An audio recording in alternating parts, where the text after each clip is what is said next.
আসসালামু আলাইকুম। এটা ছিল আমাদের সেকেন্ড ডে। সকালে ঘুম থেকে উঠেই প্রথমে জানালার পর্দাটা মেলে দিলাম। জানালার পর্দাটা যখন মেললাম সাথে সাথে মনটা তো খুব ভালো হয়ে গেল। কারণ মানে ঘুম থেকে উঠেই দেখলাম সমুদ্রের সুন্দর একটা দৃশ্য। তারপর জানালাটা খুললাম আস্তে আস্তে। যেহেতু উপরে সিটজাত ছিল আর আমরা তো নিচে ছিলাম, তো সকালে ঘুম থেকে উঠে প্রথমে উপরে চলে আসলাম।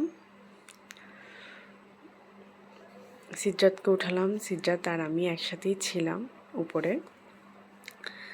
তারপর দেখেন সকালবেলা কত ভালো লাগছে। আর এখানে না ওদের একটা কুকুর আছে, এটার নাম হচ্ছে গুড্ডু।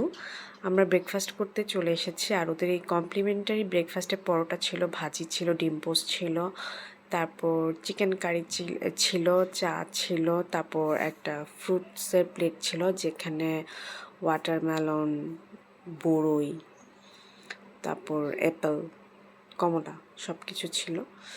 তারপর চাতে আমরা আমাদের মতো চিনি দিয়ে খেলাম চাটা। সিদ্ধার্থ রেডি হয়ে গেছে সমুদ্রের পাড়ে যাওয়ার জন্য। যেহেতু আগের দিন সন্ধ্যা হয়ে গেছিলো, আমরা সমুদ্রের পাড়ে বেশিক্ষণ থাকিনি। এখন আমরা সমুদ্রের পাড়ে যাবো। আর এদিকে আসওয়াদ এই মাছগুলোর খেলা দেখছিল। আসওয়াদ খুবই এনজয় করছিল, বারবার চাচ্ছিল এখানে নেমে মাছ ধরার জন্য। এরপরে আমি ভাবলাম যে একটু শাড়ি পরবো। মানে মোটামুটি মনে মনে যে এই প্রস্তুতিটা ছিল, মানে আসবো আসবো না, এই অবস্থার মধ্যে মনে মনে প্রস্তুতি ছিল যে আমি শাড়ি পরবো। আর আমার এই শাড়িটা 4-5 বছর আগে কেনা, তো শাড়ি কিন্তু অত ভালো করে পরতে পারে না। তারপরে চেষ্টা করেছি মোটামুটি শাড়িটা পরার। আমরা আসলাম আবার নৌকা করে এপারে। দেখেন আশেপাশে কেউ নেই, আমরা আর আমরা। এমন মানে আমার কাছে সবসময় একটু ভালো লাগতো যে একটু নিজেদের মতো থাকতে ভালো লাগে। মানুষ, কোলাহল এসব একটু কম পছন্দ। তো এই ফার্স্ট টাইম কক্সবাজারে এটা আমি পেয়েছি। যেহেতু কক্সবাজার আমার খুব বেশি একটা অত পছন্দ ছিল না, কারণ মানুষের কোলাহল ভালো লাগতো না। কিন্তু এই জায়গাটায় এসে আমি কক্সবাজারের ফ্যান হয়ে গেছি। আর দুই ভাই বোন কী করছে দেখেন, বড়টা ছোটোটাকে ভিজিয়ে দিল। আর ছোটরা খুব এনজয় করছে, কিন্তু সে একটু অবাক হয়ে গেল পানিটা লবণ কেন। মানে পানিটা যখন তার মুখে গেল সে একটু উঠেই দাঁড়িয়ে পড়লো, পুরো ভিজে গেছে। আর আমরা আরও কিছুক্ষণ থাকবো, সেজন্য ওর কাপড়টা খুলে দিয়েছি, শুধু প্যান্ট পাসটাই ছিল ওর কাছে। এরপরে আমরা ব্যাক করছি, মানে সবাই মোটামুটি ভিজে একদম শেষ। সিদ্ধাতেরও কিন্তু কাপড় গায়ে শুকাচ্ছে। এইভাবে ওরা বালুর বস্তা দিয়ে রাস্তাটা করেছে, যার কারণে আমাদের পায়ে কাদা লাগেনি। এখানে কিছু নৌকা আছে, এগুলো মনে হয় মাছ ধরার নৌকা, যেটাকে মনে হয় ট্রলার বলে, মাছ ধরার ট্রলার। তারপর ফ্রেশ ট্রেশ হলাম, গোসল গাসল করে এখানকারই গাছের একটা ডাব খেলাম।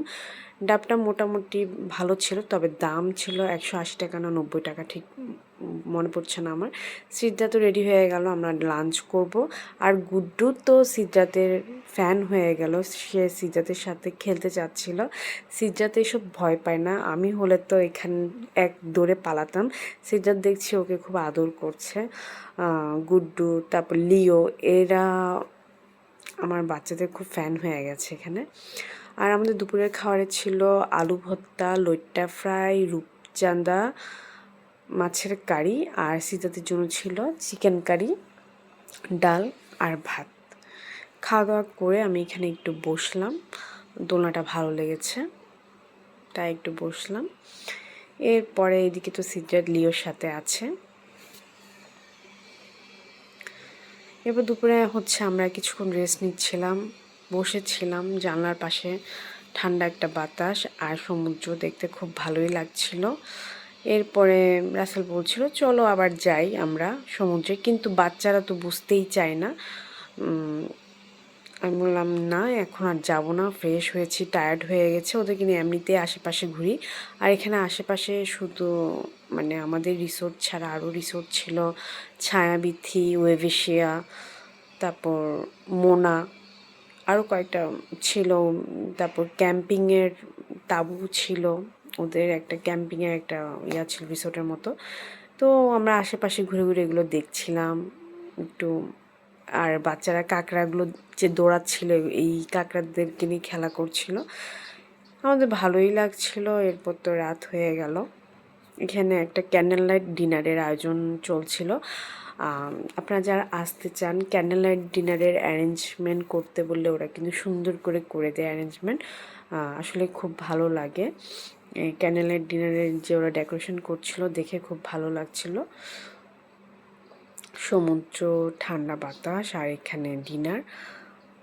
আর আমাদের রাতের খাবারে আমরা ফ্রাইড রাইস, চিকেন ফ্রাই আর ভেজিটেবল ছিল। ওদের ফ্রাইড রাইসটাও বেশ ভালো ছিল, আর চিকেন ফ্রাইটাও অনেক মজার ছিল। আমার কাছে খুব ভালো লেগেছে, তাই আমি লইট্টা ফ্রাই আর চিকেন ফ্রাইয়ের ফ্যান হয়ে গেছি। পরের দিন সকালের গল্প আর কি বলবো, আমরা তো এখন ব্যাক করছি ঢাকায়।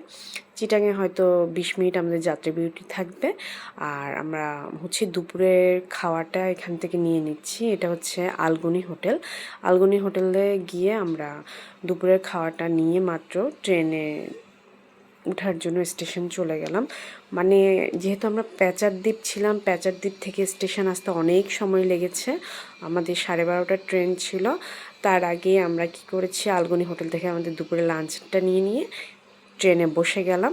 আর আমার বাচ্চারা তো এখানে খেলাধুলা করছে, দুষ্টুমি করছে। আর আমার কাছে ট্রেনের জার্নিটা আমার মনে হয় কক্সবাজার থেকে চিটাং পর্যন্ত আসা ঠিক আছে, কিন্তু একেবারে কক্সবাজার থেকে ঢাকা আসা খুবই কষ্ট লেগেছে বাচ্চা কাচ্চা নিয়ে।